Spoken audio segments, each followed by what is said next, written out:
Devineni ఉమాకు Bommasani Subbarao shock ఇచ్చారు. నిన్న దేవినేని ఉమాను కలవటం యాదృచ్ఛికమని తేల్చేశారు బొమ్మసాని. అయితే మైలవరం నుంచి టికెట్ ఆశిస్తున్నానని, టికెట్ తనకే వస్తుందని ఆశాభావాన్ని వ్యక్తం చేశారు. ఇక ఉమా నిర్వహించే శంఖారావం సభకు తాను వెళ్లడం లేదని కూడా తేల్చి చెప్పారు.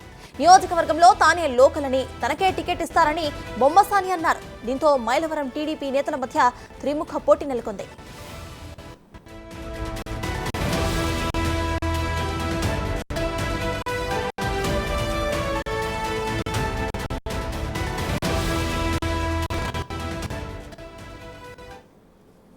అభ్యర్థి ఎవరనేది ముగ్గురు అభ్యర్థులు ఇప్పుడు కసరత్తు అయితే కొనసాగుతుందని చెప్పుకోవచ్చు. ప్రస్తుతం మాట్లాడేందుకు మనతో బొమ్మసాని సుబ్బారావు ఉన్నారు, ఆయనతో మాట్లాడదాం.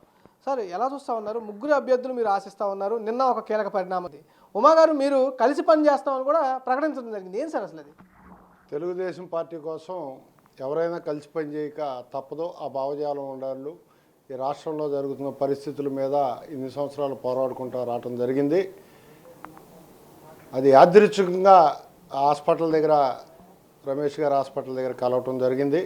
ఆయన శంకారావం మీద వాయిస్ ఇచ్చేటప్పుడు నన్ను కూడా ఏమంటే కార్యకర్తలనే ఈ పోలింగ్ డేట్ వరకు చాలా బాధ్యతగా ఉండమని చెప్పి నేను కూడా అందరికీ విజ్ఞప్తి చేసుకోవడం జరిగింది.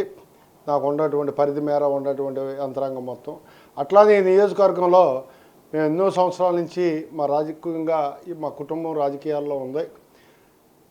మేము ఎస్సీ, ఎస్టీ, బీసీ, మైనార్టీ వర్గాలు ప్రజలు ఎవరో మా దగ్గరకు వచ్చినా మేము వాళ్ళ యొక్క సమస్యల పట్ల సానుకూలంగా స్పందించి మా పరిధి మేరకు మేము అందరికీ సహాయ సహకారాలుగా ఉన్నాం. ఆ ప్రజలందరూ కూడా మీరు ఎమ్మెల్యేగా మాకు ప్రజాసేవ చేయడానికి రావాలండి, మీ నాయకత్వంలో మాకు కొద్దిగా న్యాయం జరిగిద్ది అని చెప్పి ఎన్నో రోజుల నుంచి నాకు వాళ్ళందరూ తెలియపరచడం, దాని మీద నేను తెలుగుదేశం తరఫున టికెట్కి ప్రయత్నం చేస్తున్నా.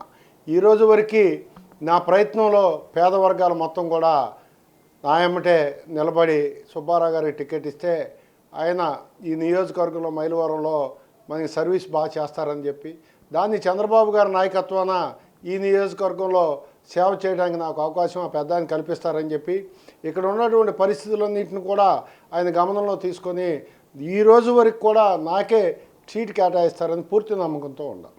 సార్, మరి అధినేతలను కలవడం కానీ, లోకేష్ గారిని కలవడం కానీ ఏమైనా చేశారా? మీ అభ్యర్థులని అక్కడ వాళ్ళకి తెలియపరచడం కానీ అట్లాంటివి ఏమైనా చేశారా? పెద్ద ఆయన్ని చాలాసార్లు కలిసాం. లోకేష్ బాబుని యువకాలం అప్పుడు కలిసాం, అంతకుముందు కలిసాం.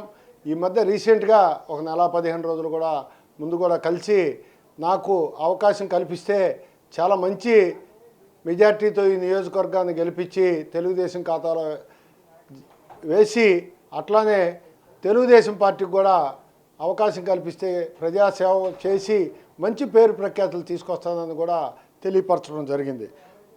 100% నాన్నగారి దృష్టిలో మీరున్నారు. అవకాశం వచ్చిన రోజున మీకు తప్పకుండా కబురు వస్తుందని చెప్పి లోకేష్ బాబు చెప్పడం జరిగింది. అంటే ఇప్పుడు దేవినేని ఉమాతో కలిసి వెళ్ళేందుకు మీరు సిద్ధంగా ఉన్నారా లేదా? లేకపోతే ఇప్పుడు కొత్త అభ్యర్థి మళ్ళీ తెరపైకి వచ్చారు, ఎమ్మెల్యే వచ్చి డైరెక్ట్గా మీ పార్టీలో జాయిన్ అవ్వడం జరిగింది, నన్ను పని చేసుకోమన్నారంటూ కూడా ఆయన కొంత ప్రకటించడం కూడా జరిగింది. దీన్ని ఎలా చూస్తా ఉన్నారు? మరి అది మా సమాచారంలో లేదు. నేనైతే నా టికెట్టు విషయం తేలేవరకు నా ప్రయాణాన్ని నేను నా యొక్క మద్దతుదారులు, ఈ నియోజకవర్గ కార్యకర్తలు, పెద్దల ద్వారా ప్రయత్నం చేస్తూనే ఉంటాను. సమయం చాలా తక్కువ ఉంది. నేను నా విషయం తేలేవరకు నేను ఇంకొక వ్యక్తితో కలిసి ప్రయాణం చేసేటటువంటి పరిస్థితి లేదు. ఎందుకంటే నాకు పూర్తిగా నమ్మకం ఉంది చంద్రబాబు నాయుడు గారు నాకే టికెట్ ఇస్తారని చెప్పి. ఆ వచ్చిన శాసనసభ్యుల వారికి చాలా ఆప్షన్స్ ఉంటాయి. ఈ నియోజకవర్గంలో మాత్రం ఆయన శాసనసభ టికెట్ అడగటం న్యాయబద్ధం కాదు. ఆయనకు కూడా తెలుగుదేశం పార్టీకి కూడా ఇది మంచి పరిణామం కాదు. ఇది పార్టీ పెద్దలు గమనిస్తారని చెప్పి ఆశిస్తున్నాను. ఇక్కడ ఎందుకంటే పార్టీ ఇటుపక్క తెలుగుదేశం పార్టీ వారు ఆయన నాయకత్వంలో కొంతమంది అరాచక శక్తులు ఈ నియోజకవర్గంలో మా మీదే దాడులు చేసి చంద్రబాబు నాయుడు గారి ఇంటి మీద కూడా దాడులు చేసినటువంటి వ్యక్తులు కూడా ఈరోజు పార్టీలోకి చేరటం జరిగింది. వాళ్ళందరినీ ఆ విషయాలన్నింటిని కూడా స్థానికంగా ఉన్న తెలుగుదేశం పెద్దలు, కార్యకర్తలు కూడా ఎవరో దాన్ని రిసీవ్ చేసుకునేటటువంటి పరిస్థితుల్లో లేరని చెప్పి విజ్ఞప్తి చేస్తున్నాం పార్టీ అధిష్టాన వర్గానికి. అట్లానే ఆయన శాసనసభ్యుడిగా పార్టీలో అక్కడ జరుగుతున్నటువంటి పరిణామాల్లో ఆయనకి ఇబ్బంది ఉంటే ఆయనకి వేరే ఆప్షన్స్ అవకాశాలు ఉంటాయి, ఆ ప్రయత్నం చేసుకోవాల్సిందిగా విజ్ఞప్తి చేస్తున్నాం. అంటే ఇప్పటికే వసంత నాగేశ్వరరావు గారు కూడా మీతో భేటీ అయినట్టు కూడా తెలుస్తూ ఉంది. ఆయన ఏం మాట్లాడారు, మీరు ఆయనకేం సమాధానం ఇచ్చారు? ఆయన సీనియర్ పొలిటీషియన్, ఆయనకి నాకు వ్యక్తిగతంగా మంచి అవగాహన ఉంది. ఎన్నో సందర్భాల్లో ఆయన పెద్ద ఆయనగా మేము కలవటం జరిగింది. నేను కూడా రాజకీయాల్లో ఎన్నో సంవత్సరాల నుంచి వాళ్ళ తర్వాత జనరేషన్లో వచ్చినటువంటి వాడిని.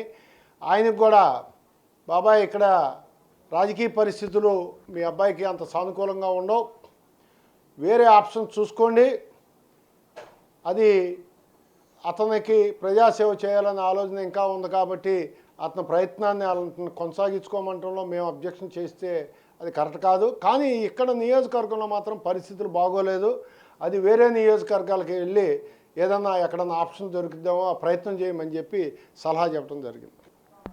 ఏదైతే యాదృచ్ఛికంగా జరిగింది తప్ప దేవినేని ఉమాకు మద్దతుగా నేను వెళ్ళలేదు శంకరావన్ కార్యక్రమానికి కూడా అని చెప్పి బొమ్మసాని సుబ్బారావు తెలుస్తున్న పరిస్థితి కనిపిస్తూ ఉంది. చివరికి వరకు కూడా తన సీటుకు సంబంధించి ప్రకటించే వరకు వెయిట్ చేస్తానని కూడా చెబుతున్న పరిస్థితి కనిపిస్తుంది. చంద్రబాబు నాయుడు ఏ కార్యక్రమం అప్పచెప్పినా ఏ నిర్ణయం తీసుకున్నా కట్టుబడి ఉంటానంటూ కూడా బొమ్మసాని సుబ్బారావు అయితే చెబుతున్న పరిస్థితి కనిపిస్తూ ఉంది. కెమెరామెన్ సాయితో మల్లికార్జున, బిగ్ టీవీ, విజయవాడ.